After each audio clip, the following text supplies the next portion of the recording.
Hello guys, నా పేరు Mahender and welcome to my channel. ఇప్పటివరకు ఎవరైనా మన ఛానల్ని సబ్స్క్రైబ్ చేసుకోకపోతే ఇప్పుడే సబ్స్క్రైబ్ చేసుకోండి. పక్కనే ఉన్న బెల్ ఐకాన్ క్లిక్ చేసి ఆన్లో పెట్టుకోండి. నేను పెట్టే లేటెస్ట్ ట్రెండింగ్ టాపిక్ వీడియోస్ అన్నీ కూడా మిస్ అవ్వకుండా చూడొచ్చు. రీసెంట్గా కర్ణాటకలో సౌజన్య అనే ఒక అమ్మాయికి సంబంధించిన కేసు బాగా వైరల్ అయిన విషయం మనకు అందరికీ తెలిసిందే. ఆల్రెడీ మన ఛానల్లో దాని గురించి మాట్లాడుకున్నాం కూడా. ఎప్పుడో 13 ఏళ్ల క్రితం నాటి కేసు అది. 2012వ సంవత్సరం అక్టోబర్లో జరిగిన కేసు అది. బట్ ఇప్పుడు ఫైనల్గా 2024 సెప్టెంబర్లో కోర్టు ఇంకా ఈ కేసుని మళ్ళీ రీఇన్వెస్టిగేట్ చేయించడం కుదరని పని, ఈ కేసుని రీఓపెన్ చేయడం కుదరని పని అని చెప్పేసింది. అండ్ ఆ తర్వాత ఒక యూట్యూబర్ దాని గురించి వీడియో చేస్తే మొత్తం కర్ణాటక అంతా కూడా ట్రెండ్ అయింది. దీని గురించే మాట్లాడుకుంటున్నారు ప్రస్తుతానికైతే. అయితే సేమ్ అలాగే ఒక కేసు మన దగ్గర కూడా ఉంది. అదే సుగాలి ప్రీతి కేసు.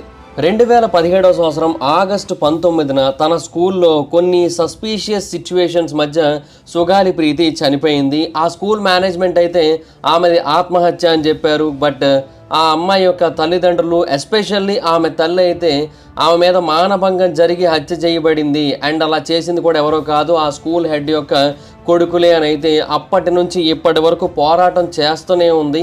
ఎన్నో రుజువులైతే ఉన్నాయి. అంటే ఇక్కడ కూడా ఆమె విషయంలో చాలా తప్పులు జరిగాయి అనడానికి పోలీసులు కావాలనే ఆ వీర్యం శాంపుల్ని చాలా లేటుగా ఇవ్వడం, 17 రోజుల తర్వాత ఇచ్చారు. అండ్ అప్పటికే అది పూర్తిగా ఫంగస్ పట్టేసి ఇంకా టెస్టులు చేయడానికి ఏమాత్రం ఉపయోగం లేని విధంగా ఉంది. అంతేకాదు ఇంకా ఎన్నో రకాలుగా ఎయిదర్ ఆధారాలు మాయం చేయబడినట్టో లేదంటే అక్కడ ప్రాపర్గా ఇన్వెస్టిగేషన్ జరగనట్టో మనకు తెలుస్తూనే ఉంటుంది. చాలా అంటే చాలా స్పష్టంగా తెలుస్తూ ఉంటుంది. ఎక్కడో ఏదో పొరపాటు జరిగింది, ఎక్కడో చాలా తీవ్ర స్థాయిలో అన్యాయం జరిగిందని. బట్ అందరూ వదిలేశారు ఆ కేసు కోసం. బట్ వాళ్ళ అమ్మగారు మాత్రం వదలలేదు, నిరంతరం పోరాటం చేస్తూనే ఉన్నారు. చాలా పెద్ద స్థాయిలో ఆవిడే పర్సనల్ ఇన్వెస్టిగేషన్ అయితే చేశారు. చాలా డీటెయిల్స్ని ఆవిడ గ్యాదర్ చేశారు, చాలా చట్టాలను తెలుసుకున్నారు, ఇవన్నీ చేశారు.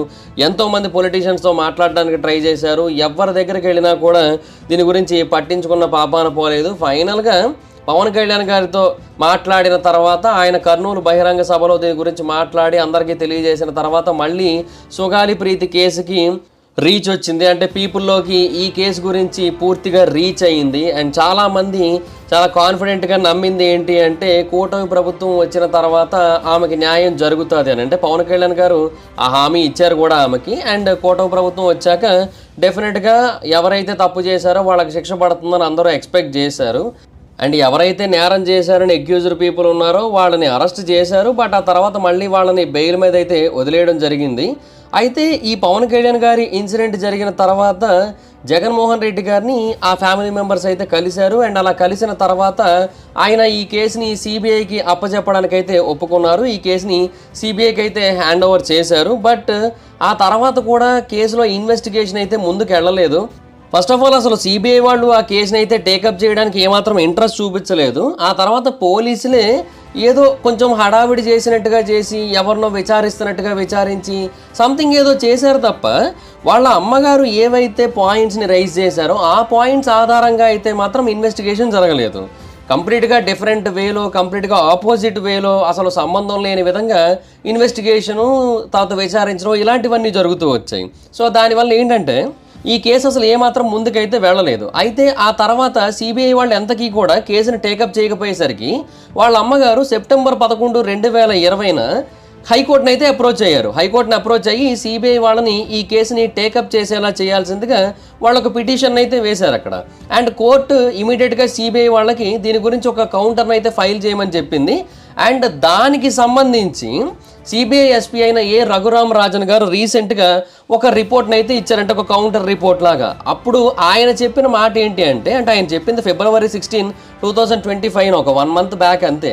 ఆయన చెప్పింది ఏంటంటే అందులో ప్రస్తుతానికి సిబిఐ వాళ్ళు చాలా అంటే చాలా ఇంపార్టెంట్ కేసెస్ని, చాలా పెద్ద పెద్ద కేసెస్ని డీల్ చేస్తున్నారు. సో ప్రస్తుతం వాళ్ళు చాలా బిజీగా ఉన్నారు. సో వాళ్ళు ఈ కేసుని టేకప్ చేయలేరు.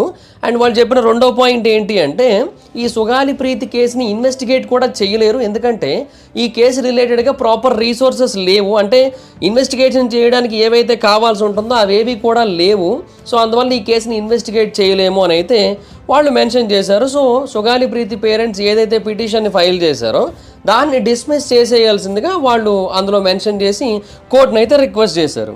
So first of all government already orders ఇచ్చిన తర్వాత సిబిఐ వాళ్ళు ఆ కేసుని టేకప్ చేయకపోవడం ఏంటో అర్థం కాలేదు. అండ్ ఆ తర్వాత టేకప్ చేయలేదని చెప్పి వీళ్ళు హైకోర్టుకి వెళ్తే సెప్టెంబర్ 11, 2020 హైకోర్టుకి వెళితే ఇప్పటి వరకు ఏం చేస్తున్నారు అసలు నాకు అర్థం కాలే. అంటే దీని గురించి కంప్లీట్గా వదిలేశారనమాట.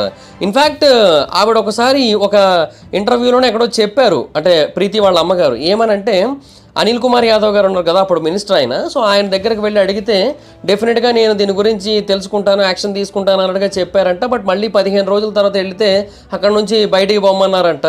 సో ఇవన్నీ కూడా జరిగేసరికి ఇంకా ఫైనల్గా పవన్ కళ్యాణ్ గారి దగ్గరికి వెళ్ళారు. అండ్ ఆయన దీని గురించి మాట్లాడాక దీని గురించి అందరికీ తెలిసింది. బట్ ఇప్పుడు ఈ గవర్నమెంట్ అధికారంలోకి వచ్చిన తర్వాతే సిబిఐ వాళ్ళు ఈ విషయాన్ని అయితే తెలియజేశారు. సో ఇప్పుడు సిబిఐ వాళ్ళు ఏం చేస్తారు, హైకోర్టు ఏం డిసైడ్ చేస్తుంది, దీనికి గవర్నమెంట్ ఏం చేయగలుగుతుంది? ఇప్పుడు బేసిక్గా గవర్నమెంట్ చేతుల్లో ఏమీ లేదు, ఎందుకంటే ఆల్రెడీ కేసు కోర్టుకి వెళ్ళిపోయింది. సో ఇది న్యాయ వ్యవస్థకు సంబంధించిన సిచ్యువేషన్ అయిపోయింది.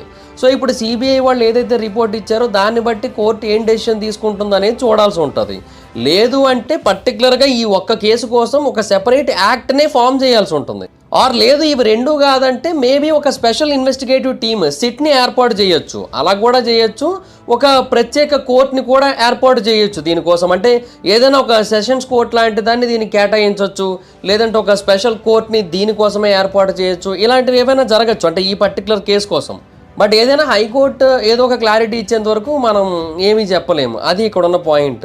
బట్ ఏదైనా నాకు అనిపిస్తుంది ఏంటంటే 2017 సంవత్సరంలో జరిగింది కదా, సో ఇప్పటికి చాలా ఏళ్ళు అయిపోయింది, దగ్గరగా ఒక 7.5 years దాటిపోయింది ఆ ఇన్సిడెంట్ జరిగి.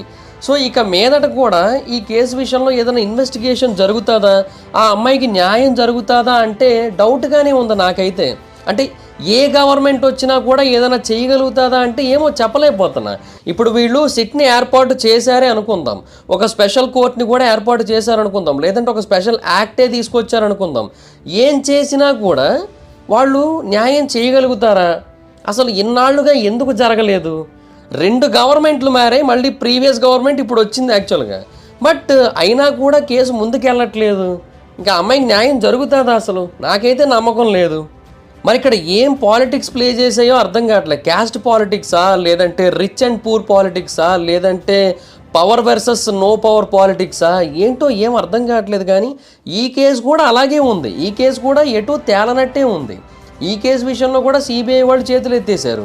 అండ్ ఇంకొక సంవత్సరమో 2 సంవత్సరాలు గడిచిందంటే ఇంకా ఈ కేసును కూడా అందరూ మర్చిపోతారు. ఈవెన్ హైకోర్టు అప్పుడు చెప్పేస్తుంది ఇన్నాళ్ళు అయిపోయింది కదా, ఇంకా రీఇన్వెస్టిగేట్ చేయడం అవ్వని పని అని చెప్పి. అంటే ఇప్పుడు లైక్ ఎలాగైతే సౌజన్య కేసు గురించి కర్ణాటక హైకోర్టు చెప్పిందో అలాగే మన దగ్గర కూడా చెప్పేసే అవకాశం ఉంది. ఇంకా అప్పుడు ఇంకా ఏ రకంగా న్యాయం జరుగుతుంది చెప్పండి ఆ అమ్మాయికి?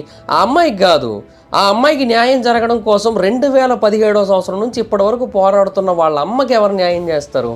అసలు ఎంత డబ్బు ఖర్చు, ఎంత టైము, ఎన్ని థాట్స్, ఎంత బాధ. బట్ ఇవన్నీ కూడా ఆవిడ ఓర్చుకుంటూ తన కూతురికి ఎలాగైనా న్యాయం జరగాలి, తన కూతురికి అలా చేసిన వాళ్ళకి ఎలాగైనా శిక్ష పడాలని చెప్పి ఇప్పటికీ పోరాడుతోంది. ఆమె పోరాటానికి ఏం విలువ ఉంది ఏంటో నాకైతే ఏం అర్థం కావట్లేదు. సింపుల్గా చెప్తున్నాను కదా, ఎప్పుడైతే సిబిఐ వాళ్ళు ఇలా చెప్పారో ఇంకా డెఫినెట్గా నమ్మకం అయితే పోయింది నాకైతే.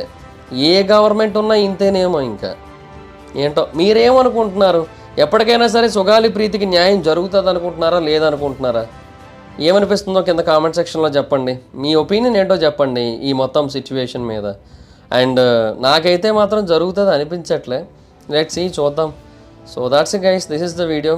ఈ వీడియోలోని ఇన్ఫర్మేషన్ కనుక మీకు వ్యాలిడ్ అనిపించి అందరికీ షేర్ చేయాలి, అందరికీ తెలియాలనుకుంటున్నట్టయితే మీ సోషల్ మీడియా ప్లాట్ఫామ్స్లో షేర్ చేయండి. లైక్ మీ ఫేస్బుక్, ట్విట్టర్, ఇన్స్టా, వాట్సాప్ వీటన్నిటిలో కూడా షేర్ చేయడానికి ట్రై చేయండి. ఇప్పటివరకు ఎవరైనా మన ఛానల్ని సబ్స్క్రైబ్ చేసుకోకపోతే ఇప్పుడే సబ్స్క్రైబ్ చేసుకోండి, పక్కన బెల్ ఐకాన్ ఆన్లో పెట్టుకోండి. నా ఫర్దర్ వీడియోస్ మిస్ అవ్వకుండా చూడొచ్చు. చాలా మంది చూస్తున్నారు కానీ సబ్స్క్రైబ్ చేసుకోవట్లేదు. So please try to subscribe, click the bell icon also. నా ఇన్స్టాగ్రామ్ ఐడి ఎవరోసం అయితే ఎక్కడ వచ్చి ఫాలో అవచ్చు. Thank you so much guys. Baba video next video. By by. Hi friends, మీరు ఎప్పుడైనా సరే 5,000 రూపాయల ప్రోడక్ట్ 250 రూపాయలకి రావడానికి గమనించారా? లేదు కదా. కానీ అమెజాన్, ఫ్లిప్కార్ట్ లాంటి కంపెనీస్ ఏం చేస్తూ ఉంటాయంటే కొన్ని గోల్డెన్ హవర్స్ టైంలో మెగా డీల్స్ ఇస్తూ ఉంటాయి. ఆ డీల్స్ టైంలో ఒక్కొక్క ప్రోడక్ట్ మీద 90% నుంచి 95% వరకు డిస్కౌంట్ అయితే ఉంటుంది. అయితే ఈ డీల్స్ కోసం మీరు కాన్స్టెంట్గా ఆ యాప్స్ చెక్ చేస్తూ ఉండలేదు కదా. కానీ మీకోసం నేను వాటన్నిటిని కూడా కాన్స్టెంట్గా చెక్ చేస్తూ ఉంటాను. అండ్ దాంట్లో ఎప్పుడు ఏ డీల్ పెట్టినా కూడా ఇమీడియట్గా మీకు ఆ ప్రోడక్ట్ని అయితే షేర్ చేస్తాను. మీరు ఇమీడియట్గా ప్రోడక్ట్ని పర్చేస్ చేయొచ్చు దాని నుంచే. అండ్ అంతేకాదు కొన్ని ఎక్స్ట్రాడినరీ ప్రొడక్ట్స్ ఉంటాయి, వాటిని మీరు బయట ఎక్కడ కూడా చూడరు. వాటి గురించి కూడా నేను మీకు షేర్ చేస్తాను. మీరు సింపుల్గా చేయాల్సింది ఒకటే, కింద డిస్క్రిప్షన్లో మన టెలిగ్రామ్ ఛానల్ లింక్, మన వాట్సాప్ ఛానల్ లింక్, మన ఇన్స్టా బ్రాడ్కాస్ట్ ఛానల్ లింక్ ఉంటాయి. వీటిలో మీరు ఏ యాప్ ఎక్కువగా వాడతారు, చేస్తారో ఆ యాప్కి సంబంధించిన లింక్ మీద క్లిక్ చేసి ఆ యాప్లో ఉన్న మన ఛానల్ని ఫాలో అవ్వండి. దాంట్లో రెగ్యులర్గా చాలా ప్రొడక్ట్స్ అయితే మీకు అప్డేట్ అవుతూ ఉంటాయి. అండ్ ఆ ప్రొడక్ట్స్లో మీకు ఏది నచ్చినట్టయితే దాన్ని మీరు కొనుగోలు చేయొచ్చు వెంటనే. సో డిస్క్రిప్షన్లో లింక్స్ ఉన్నాయి, వెంటనే ఫాలో అవ్వండి.